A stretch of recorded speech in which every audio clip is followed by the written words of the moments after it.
to come up Shore Drive South, and I got to the corner where the clinic is. Everybody familiar with that corner? Make a right turn on Pasadena Avenue North, and my political sign is bent completely in half. There will be photos taken of that. I have lost 8 signs, gone, totally disappeared. Max, I'm happy to open it. That's all I want to say. It's obvious that didn't happen by itself. And I would hope that in the city, we rise above that and not get involved in those kind of activities. I got it, somebody sent me an email that I just, beyond, I can't describe it. I will send it to all of you. But I am so disappointed in what I'm seeing thus far. And Max, if there were issues with that you have, I'd be equally disappointed, because that's not what I think this city is all about. And I would hope that it ends. Well, I am attributing it to, and I kind of wish you would, juvenile, you know. I don't know. Yeah, I don't think you're out pulling up my signs. I don't know if you're guarantee you, I don't implying have the that time. I'm No. bending yours No, over. I did not. Okay. Please Well, don't do that. Well, it's the same thing. Why are we even talking about it? It's a cost of doing Because business. it's an issue in the city here. I have run 3 times in this city, and I've bought signs 3 times, and I've gone through a quarter of the signs every time that just simply disappear or get, you know, what am I trying to say? Can I I add don't something? know how to help you, yes. Destroyed. Just to let you know, there was some construction on that corner this I weekend. saw it, yeah. Gary, I don't know if you saw, they were digging like that whole, okay, no, I just, No, I hear you. that's where the sign was, and possibly it could have been, because they ran over one of your signs as they were driving the trucks into the other empty lots. So, I mean, these things do happen. Sure. Commissioner, when you look at that, you would have to believe that one of the employees of FDOT went there two-handed and bent that sign down. Didn't remove it, bent it down because it was a message to be sent. So let's hope that that changes. Okay. I pray it does change. We get on to the issue at hand, and that's red light camera contract renewal. City clerk, who put that on the agenda? We all I did. think we all do. Who? I think the commission itself. We all did, and I think there are people from ATS here to meet with us. The last meeting we discussed Okay, I'm it. just asking who put it on, because I Yeah. returned the old meeting to you, you know. The general commission, so it's still Yeah. yours. David, I don't know if you want to talk or if you. So I guess you got a memo or email from the. Last time we met, we decided we needed to have one more meeting on the ATS cameras before we make a decision to renew the contract. We put it on the agenda at the last meeting for February 2nd so that we could meet with ATS, do whatever we needed to do to meet that deadline of February 15th. Okay, who would like to begin the discussion? I think we need to ask the visitors to come up. We have visitors from ATS. Oh, Charlie, I'm sorry. I have to get to work. Okay. If you don't mind. Sorry.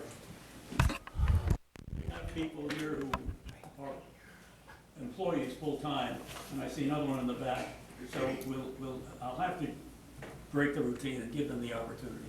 Go ahead, Charles. Hi, Charles Scott, 7004 South Shore Drive. I'm going to comment on the red light camera contract renewal. That's the only reason I'm here today.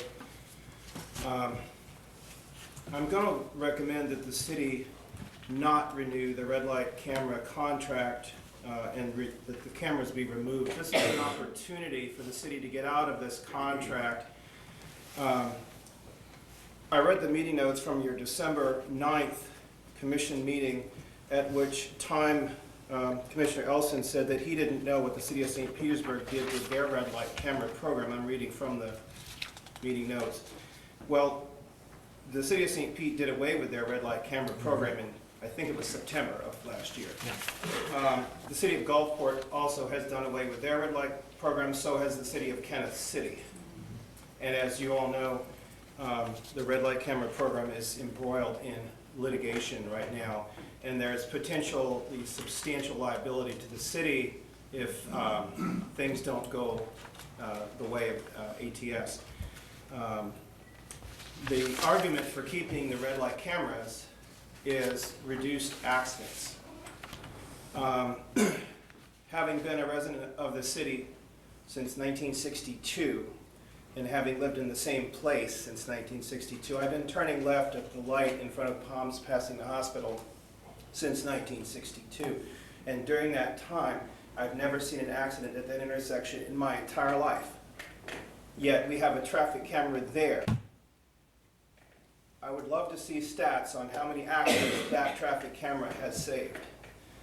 There's another traffic light camera on Bay Islands. I'm not aware of very many accidents at that location either. There's been a few accidents at the intersection of Gulfport Boulevard and Pasadena that I have witnessed and been aware of, but very few.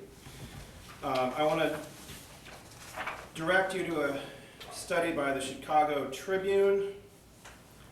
And you guys can do the research too. I don't need to go on Google for you. But the Chicago Tribune did a study, and they said that the red light cameras fail to produce an increase in safety or reduce accidents.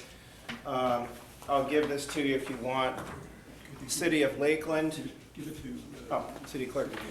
Here's another article. City of Lakeland finds there's an error in reporting on red light cameras in that a lot of the reports and things that are used in support of red light cameras claim that they reduce accidents. In fact, there's a lot of studies, here's another one, Ms. Woods, that they do not.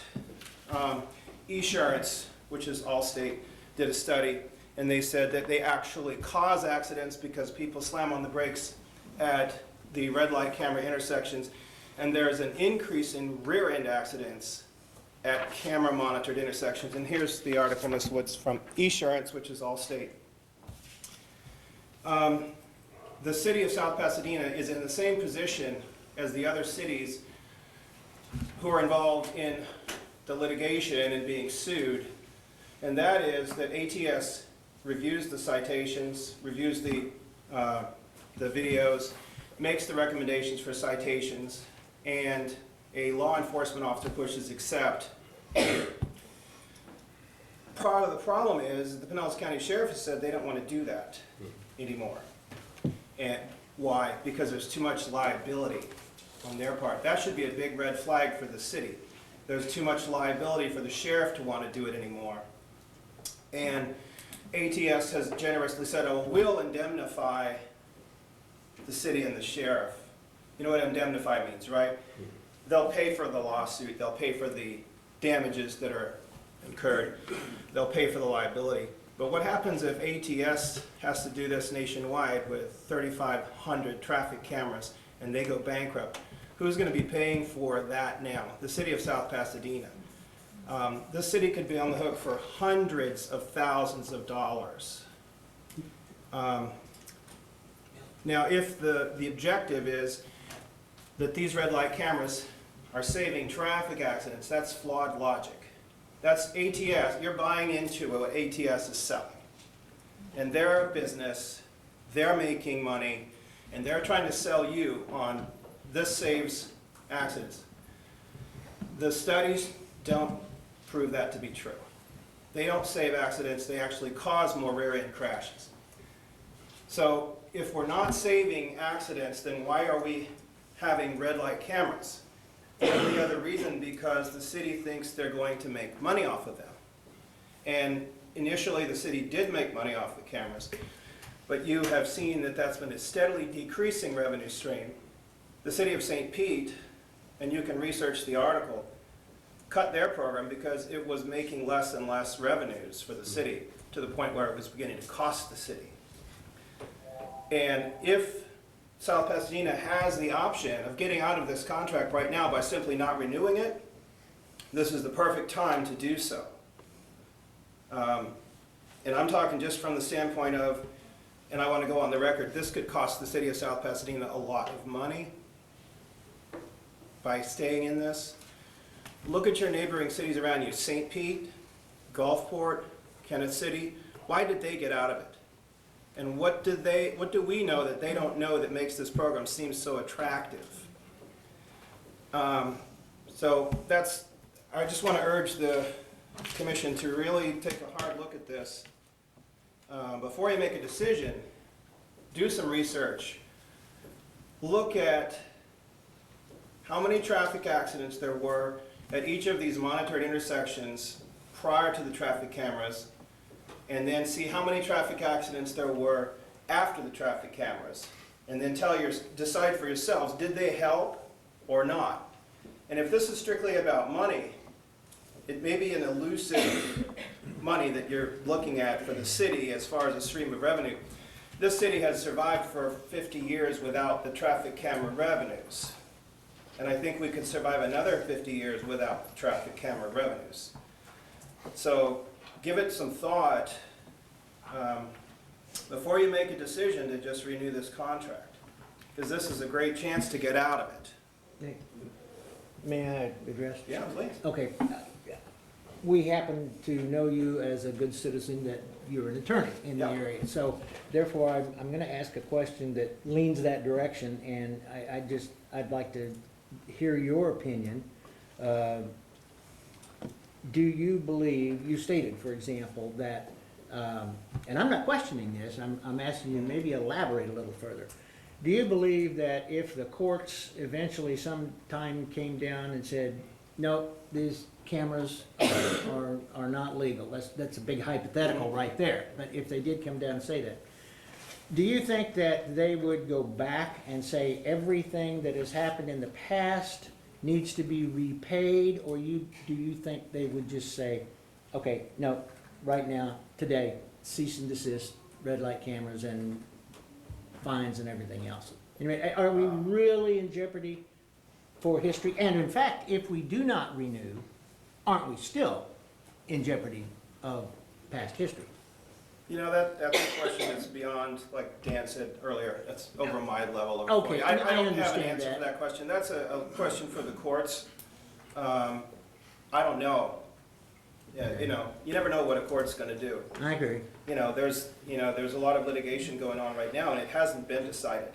I know. It's kind of in flux. I know. Yeah. So, do you want to stick with this program that's embroiled in litigation and that most of the residents of this city can't stand? I don't think anyone that lives here likes the red light cameras or worrying about, oh, am I going to get a ticket? Having lived here my whole life, I never got a ticket. My record is perfect. I don't have a single ticket. But, Yeah, right. yeah. But, I don't think any of the citizens here in Pasadena appreciate the red light cameras, and I don't think any of the people that drive through our town appreciate the red light cameras either. It kind of gives the city a little bit of a bad taste. Especially when everybody around us, Gulfport, Kansas City, St. Pete, have gotten rid of theirs, but we keep ours, so South Pasadena is going to have a reputation of being that little red light trap. And how many do we have in a 1 mile stretch? Five. Four. We had We had five. five, yeah, Yeah, now but they're gonna, We the have- talk we is have they're gonna four put that because we fifth didn't one have back. any choice. The fifth one's supposed to go back at the intersection of Gulfport and Pasadena. So now we get it going both ways. So 5 red light cameras in a 1 mile stretch. I mean, is that really what we want to tell the rest of the world, that this is what our city is? I hope not. Mayor, Thanks. if I may respond just quickly. And I'm not saying this, that I know any way of how any of the commission will vote on this, but I can tell you that during the budget process, we only budgeted the income to the end of the contract. We did not budget any funds going further into the year. And I'm not going to state that that's any kind of thought ahead that we were going to cancel, because I cannot speak for the other 4 people here. But I can tell you that it was in our minds when we all decided to not have any more funds going into March, that we did not know where we were going from there. So it could be a good sign for everybody. I'd like to add to your comment, because if you all recall, this commission instructed the city attorney to send a 90-day notice to ATS that we were not going to renew the contract. You all recall Mhm. that. That letter never went out. Instead, 48 hours later, Mr. Ottinger got an emailed letter to him from ATS. How ATS found out about our decision, Thanks, Charlie. and within 48 hours sent something, a communication to the city attorney, who came back to us and caused us to accept what they offered, and that is instead of the 90-day renewal, make it a 30-day renewal, and that's where we are today. I still don't know why that letter that we asked to be sent was never sent to ATS. I think ATS was here that day. They were in the audience that day. Actually, I think they talked to Gary. I don't think so. And then Gary Oh, no, maybe had not. called me, and then I told him to go. Okay. I don't think so, but that's just my comment. Okay. Mr. Lannis? Larry Lannis? He stepped out. He stepped out? Mm-hmm. What, did he leave? Or- I'm not sure, but I saw him walk out. It looks okay. Oh, I'm sorry. Why, did he have something to say? Yeah, I wanted to say, I heard from both of the gentlemen and said, look, we've got to work and, you know, we can't sit around. Well, could we move on while we wait and have, Yes, by all have the means. ATS people come up? Talk to them. Good morning. Good morning. How are you all today? Doing well. Good. Introduce yourself. a David seat. Mast with American Traffic Solutions, That's my 2425 John Lane, West Paducah, Kentucky. Sometimes. Kevin McCoy, 4221 West Boy Scout Boulevard, Tampa, Florida, and I'm with the law firm Carlton Fields. And we're also going to try and get our general counsel on the phone. Because a lot of the questions you all had the last time we met 2 weeks ago talked about exposure and things of that nature. And so we wanted to make sure that we answered those questions appropriately. So we brought in Carlton Fields. Can you bring up Christie's number real quick? Oh, here it is. Yeah, I'm gonna bring this actually down to you. Okay.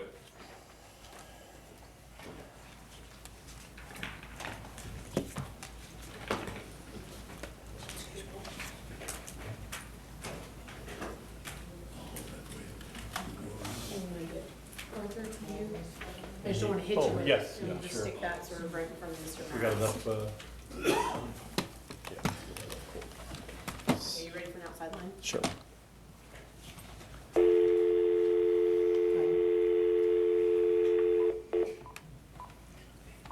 There's no super secret code. David. Never mind. did you get that memorized? Yeah. That is That's an X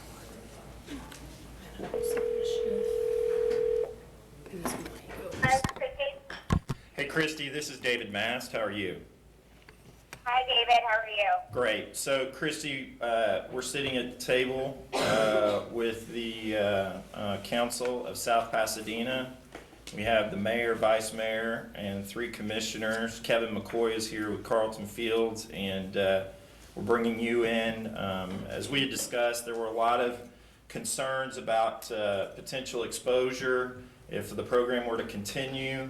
And I thought it best, instead of me trying to answer those questions, to bring in our general counsel and Carlton Fields to the table. So if you want to take it from there, and then hopefully we'll keep you on the phone. If not, we'll let Kevin take it over from there. Could she introduce herself, please? Oh, I'm sorry. Sure, that sounds good. Hey, Christy, you need to introduce yourself. I see her phone. Sure. Hi, everybody. My name is Christy Frame, and I'm the interim general counsel right now at ATS. Sorry I couldn't be there with you all in person, but we certainly did want to take the opportunity to talk to everyone about, you know, what the stage is like in Florida. We're lucky in that we get to see the big picture of what's going on throughout the state, and can hopefully provide you with some details about, you know, what's going on and where we see a way forward. So I don't know if Kevin, do you want to jump in there and set the table a little bit? Sure.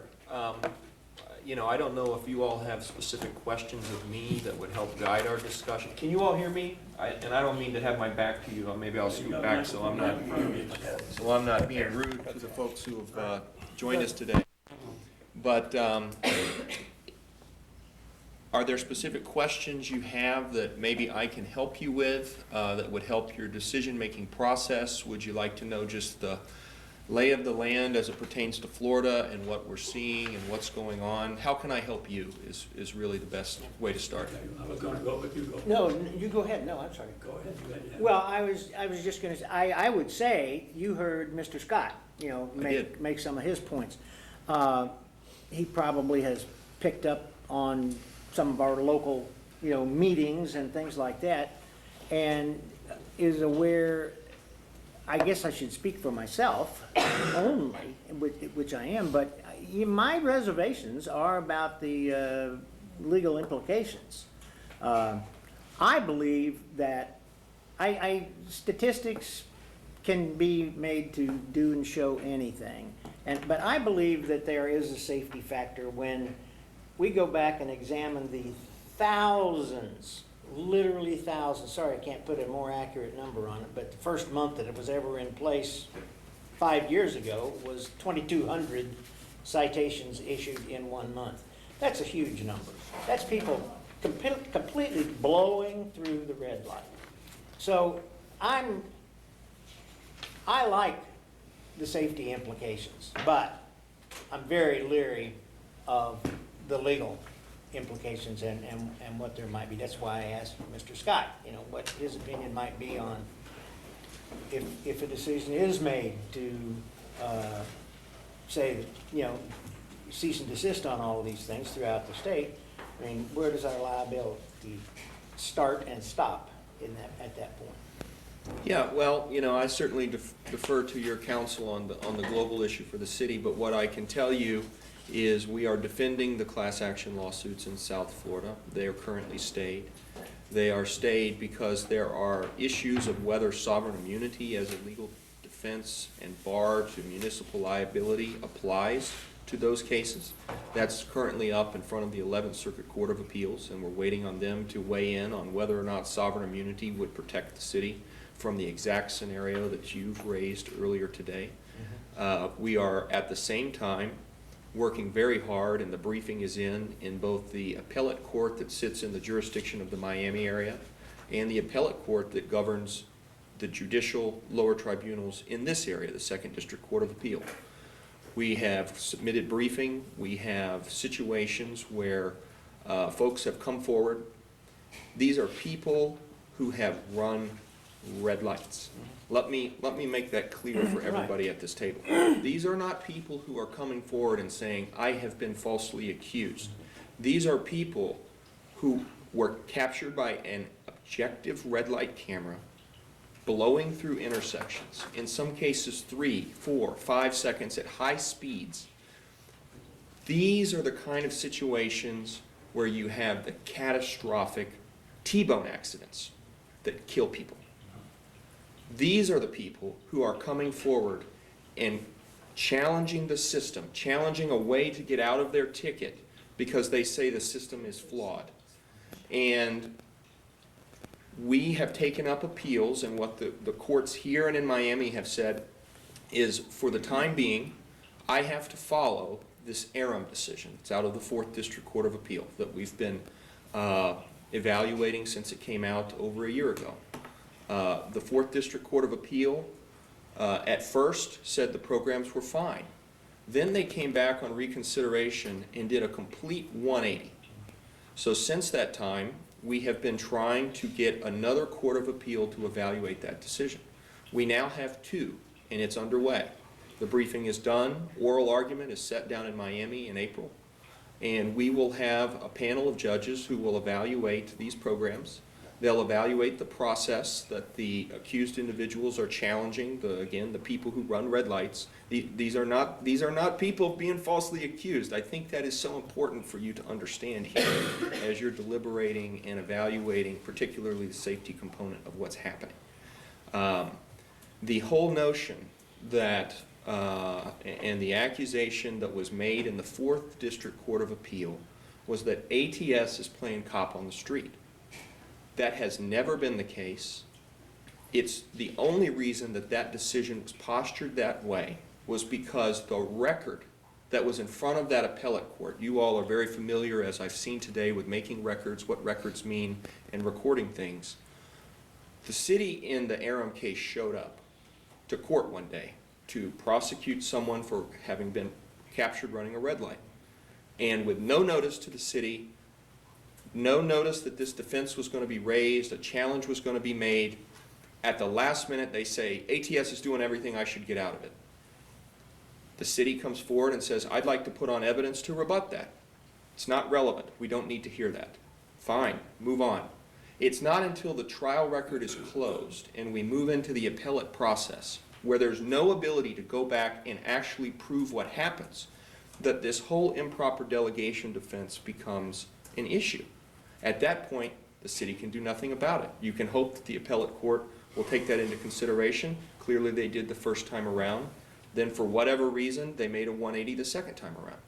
What we've done, though, through the process of working with customers, is we have put on full evidentiary presentations in the courts in Miami and in the court here in Oldsmar concerning their program and how it works.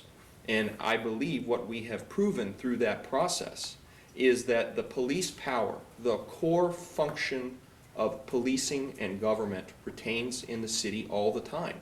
Because the critical document that you have in your program that was not introduced in the appellate court, and they knew nothing about it, whether they could read it on the news or not, for their purposes it did not exist, was the BRQ, which is the written set of instructions that is part of your program and is part of every program. You say PRQ? BRQ. They are BRQ. business rule questionnaires. Thank you. You gotta speak English. because I'm not- Sorry, I apologize for that. I get into the acronyms and I forget. Business rule questionnaires. And what your city, like every other city, has done is set forth a written set of instructions to ATS, to the people who are taking the video, and depending on what you have chosen, your police department has fashioned its own program, have said, if there's a picture that has a cat in the corner of the picture and we don't want to see it, don't send it to us. Fine, we won't. We're here to do whatever you want, and our people follow that set of instructions. And so the whole notion that ATS is making the decision as to who violated the law or not is not right, and we're ready. We are waiting for those opinions to come out now that we've had, for the first time, an opportunity to put on that evidence. I don't know if that helps you in understanding the lay of the land. I know that we have oral argument in the Miami case set in April. The Second District Court of Appeal has viewed this as being a big enough issue that it has agreed to expedite its ruling and its handling of the case in the Second District Court of Appeal. So we will be moving forward on those issues very soon. These courts take it very seriously. This is a safety issue. And if there is more that I can help you with on the landscape, I'd be happy to do it. Well, I do have a question. Yeah. If, you know, when we talk about going back to square one and giving everybody their money back, for example, which is a fear if that were ever to happen, wouldn't it be prudent for someone to look at the fact that these people all ran red lights? Well, we are certainly asking every court to consider that. Because, and I'll tell you why we're doing that, because their theory of wanting to get the money back is that somehow there's been an unjust enrichment. It's not fair. And we have a number of other legal defenses that we don't need to get into here. But the answer to your question is absolutely yes. We believe that in the totality of the picture, you have to evaluate whether someone did in fact run a red light. I mean, that's part of it. The Florida statutes say you can't run red lights. So the issue becomes, how is it efficient to capture those law violations and help the city process it? Is it efficient to have a cop literally stand on every corner? I don't think so. I don't think that you would pay to have multiple cops capturing that. Where you have identified issues, you have put in an efficient system to gather that evidence so that your officers can evaluate it and then make a charging decision. May I add? No, I gotta interrupt you, okay, because this thing keeps going on, and you kind of forget what you wanted to ask, okay? First of all, this is all based on the Aram case, is that correct? This is all meaning, I'm not sure what you mean by This that. initiated with the Aaron case. Yes, I think probably the concerns that was the start of the question started there. Yes, sir. The answer is yes. Yes, sir. Yes, sir. Thank Okay. you. That was heard and it was dismissed. And then it was raised again or appealed, and another court said, no, they overturned the first court. Is that correct? It was the same court overturning itself. Okay, Yes. interesting, good point, okay. The same court who found one way said, oh, we missed something, and what they missed was in the statute. The statute, the Florida statute, which described how this program is supposed to work. Is that I right? disagree. What they missed was the business rule questionnaire. Okay, Critical, well, I critical disagree. fact. I think they missed the statute. Got I it. think it was referred to. Okay. So we find that the basis for this was the fact that it was in violation of the statute. And I, at that time, reading about it, thought, well, this is gonna go right to